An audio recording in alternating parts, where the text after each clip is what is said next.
Raj K ಕೃಷ್ಣನ ಜೊತೆ ನಮ್ಮ ವಂಶಿ ಡೇಟ್ ಫಿಕ್ಸ್ ಆಗಿದೆ. ಕೃಷ್ಣ ವಂಶಿ ಮಾರ್ಚ್ 2ರಿಂದ ರಾತ್ರಿ 9:30ಕ್ಕೆ ನಿಮ್ಮ ಉದಯ ಟಿವಿಯಲ್ಲಿ. ಅಂದ್ರೆ ಇದನ್ನ ಅವರು ಒಳಗಡೆ ಕೊಟ್ಟಿರೋದೇ ಹಾಕೊಳ್ಳೋದಕ್ಕೆ ಅಂತಂದೆ. ಸರಿ ಸರಿ ಸರಿ ಮತ್ ಹಾಕೊಳ್ಳಿ. ಹಾಕತ್ತೀವಿ.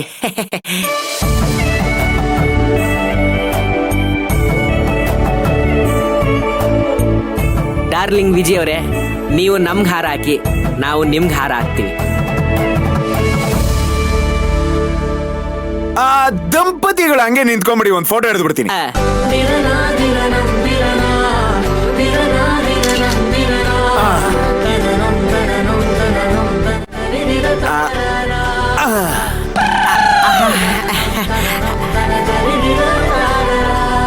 ನಾವ್ ಹಾರ ಬದಲಾಯಿಸ್ಕೊಂಡಿದ್ದಾಯ್ತು, ಈಗ ನೀವಿಬ್ರು ಹಾರ ಬದಲಾಯಿಸ್ಕೊಳ್ಳಿ.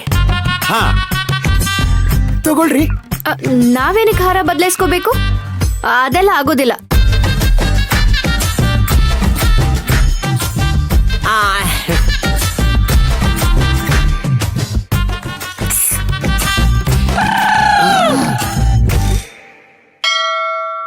ಸರಿ, ಒಬ್ರಿಗೊಬ್ರು ಹಾರನ ಬದಲಾಯಿಸೋದ್ ಬೇಡ, ನೀವೇ ಹಾರನ ಹಾಕೊಳ್ಳಿ.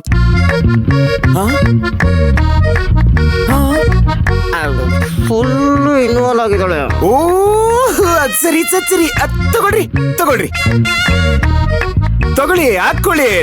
ನೀವೇ ಹಾರ ಹಾಕೊಳಕ್ಕೂ ಏನ್ರಿ ಪ್ರಾಬ್ಲಮ್? ಸರಿ, ನಮ್ದು ಫೋಟೋ ತಗೊಂಡಿದ್ದಾಯ್ತು, ಇವಾಗ ನಿಮ್ಮಿಬ್ಬರದು ಫೋಟೋ ತೆಗೆದು ಬಿಡ್ತೀನಿ, ನಿಂತ್ಕೊಳ್ಳಿ. ಹಾಗೆ ಫೋಟೋ ಗಿಟೋ ಎಂತದ್ದು ಬೇಡ. ಅದು ಸರಿನೇ ಬಿಡು ಸಿಂಗಾರಿ, ನಮ್ಮಿಬ್ರು ಫೋಟೋ ಯಾಕೆ?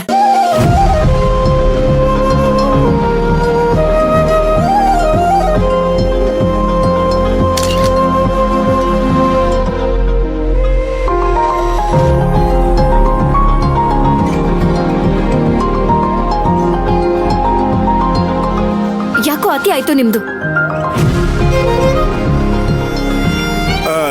ಹೋಗ್ಲಿ ಬಿಡ್ರಿ, ಏನೋ ಒಂದ್ ಮೆಮರೀಸ್ಗೆ ಫೋಟೋ ತಗೊಳ್ಳೋಣ ಅಂತಿದ್ದ. ಸೆಲ್ಫಿ ತಗೊಂಡೋಣ ಬಿಡಪ್ಪ. ಬಂದಿದ್ ಖುಷಿಗೆ ಅವರಿಬ್ರು ಮದ್ವೆ ಆನಿವರ್ಸರಿ ಬಂದಿದೀವಿ ಅನ್ನೋ ಮೆಮರೀಸ್ಗೆ ತಗೊಳ್ಳೋಣ ತಗೊಳ್ಳೇಬೇಕು. ನಿಂತ್ಕೊಳ್ಳಿ.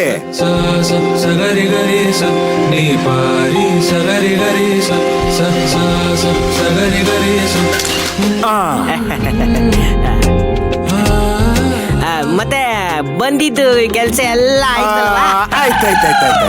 ಹಾಗಿದ್ರೆ ನಾವು ನಮ್ಮನೆ ಕಡೆ ಹೋಗ್ತೀವಿ, ನೀವು ನಿಮ್ಮನೆ ಕಡೆ ಹೋಗಿ. ಸರಿ ಸರಿ. ಅದೆಲ್ಲ ಆಗಲ್ಲ. ನಾನು ಇವ್ರ ಜೊತೆ ಮನೆಗೆಲ್ಲ ಹೋಗಕ್ಕಾಗಲ್ಲ. ಇವ್ರ ಜೊತೆ ಹೋದ್ರೆ ಮನೇಲಿ ದೊಡ್ಡ ಸಮಸ್ಯೆ ಆಗತ್ತೆ. ಹಾಗಾದ್ರೆ ನಾನು ಇವಳನ್ನ ಮನೆ ಕರ್ಕೊಂಡು ಹೋಗ್ತೀನಿ, ನೀವು ಬನ್ನಿ. ಕರ್ಕೊಂಡೋಗು. ಬನ್ನಿ ಅಕ್ಕ.